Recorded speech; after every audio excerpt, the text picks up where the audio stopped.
My dear students, today I am going to show you why a person living in the hilly areas should use cooker for cooking food. পাহাৰীয়া অঞ্চলত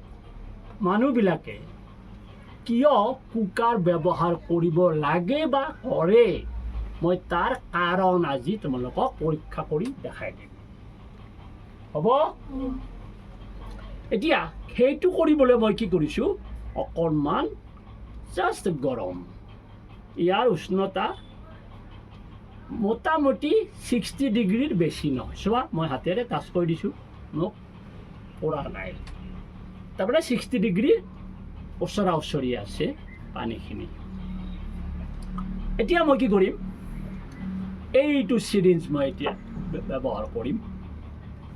চোৱা কি হয় মই কি কৰিলোঁ চিৰিঞ্জটোত অলপ গৰম পানী জাষ্ট গৰম পানী দেই মস্ত গৰম নহয় কিন্তু সোমাই দিলোঁ হ'ল এতিয়া মুখখন তাৰ বন্ধ কৰি দিলোঁ দেখিছা এতিয়া মই পিষ্টনটো ওপৰৰ ফালে টানিলোঁ পানী উতলিছেনে উতলিছে পানী আকৌ কৰিম ৰ'বা চাবা দেই again I repeat the same process দেখিছা water is boiling inside the syringe কিয় কাৰণ হ'ল পিষ্টনটো যেতিয়া মই এইখন মুখ বন্ধ কৰি পিছফালে টানিলোঁ ফলত কি হ'ল এই অংশটোত বায়ুৰ প্ৰেছাৰটো কমি গ'ল the air pressure inside the piston decreases air pressure decrease হোৱাৰ লগে লগে কি হ'ল পানীখিনি বইল হ'ল তাৰমানে উতলিলে তাৰ কাৰণটো কি এতিয়া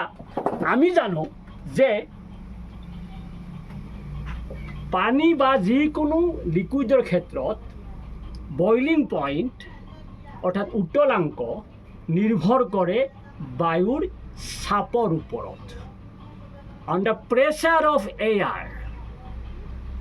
দ্য বইলিং পইণ্ট ডিপেণ্ডছ আপন on the air pressure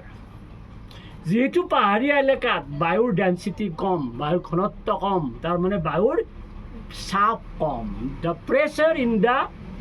air pressure in the hilly area is less like Darjeeling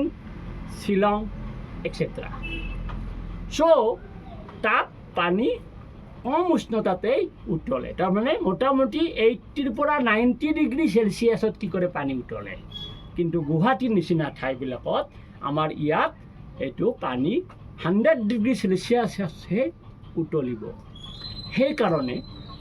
Darjeeling Shillong এইবোৰ ঠাইৰ মানুহবিলাকে কুকাৰ ইউজ কৰিবই লাগে নহ'লে ৰান্ধোতে বেছি টাইম লাগিব আৰু আমাৰ ইয়াত কুকাৰ ইউজ কৰোঁ কিয় পানীৰ উতলাংক অৰ্থাৎ পানী বইল হয় প্ৰায় 100 ডিগ্ৰীতকৈও বেছি উষ্ণতাত তাৰমানে এপ্ৰক্সিমেটলি 120 ডিগ্ৰী চেলচিয়াছ মানতহে পানী উতলে ইন দ্য কুকাৰ বা কুকাৰৰ ভিতৰত